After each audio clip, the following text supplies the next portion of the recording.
xasan sheekh waxaan loo leedahay haddaad duulaan ka dhanaa mujaahidiinta ku baaqday waxaad ogaataa allah subxaanahu wa tacaala wuxuu noo ballan qaaday nasri iyo guul iyo gargaar dad ilmihii kharribaya culimmadii waxa weeye gaalaysiinaya mujtamacii oo dhan been ka wada sheegaya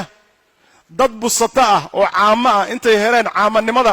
soomaaliduna way soo horraysay welina waa ay jirtaaye diintii ilaahay meel aysan marin dhahaya waa ay martay waxaan jihaad ahayn dhahaya waa jihaad dadkoodii iyo dalkoodii iyo masaajidii iyo goobihii cibaadadii iyo culimmadii iyo dadkii cibaadaysanayay intay ku soo duulaan ay dhiiggooda xalaashadaan dhahahayo waa xalaalu dami walmaal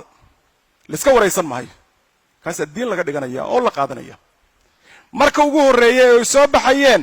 firaqa noocaan ee islaamnimada wax ku halleeya oo ilaahay ku been abuurta waxa ay soo wadaan hadday si saxa ummadda ugu sheegaan cidi kuma qaldanteen laakiin istilaaxaadkii baa la rogay jihaadkii baa maxaa laga dhigay inta magaalada dhinaceeda laga soo qaada dadkan muslimiinta islaamnimada ku dhashay abka ab soo ahaa muslimiinta in la yidhaahdo kuwaas weeye kuwii la leynayay kow in la yidhaahdo zakadii boobkii iyo dhicii iyo shuftanimadii iyo jidgooyadii iyo xoolihii la kala qaadi jiray oo naqiinay inay xaaraan iyo booli ahayd sida fidrada loo yaqiinay la yidhaahdo zakawaad baa la yidhaahdaa oo dumarkii laga qaado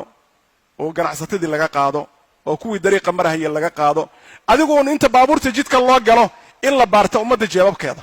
oo waxoodii lala baxo dukaamadii inta loo yimaado intaa bixi haddii la bixin waayo maxaa dhacahaya adigaa u maqan marka istilaaxaadkan la dhana rogay erayada la qalday oo haddana diinta loo leexiyey waxaasoo dhan waxay noqonayaan been abuur diineed bay noqonayaan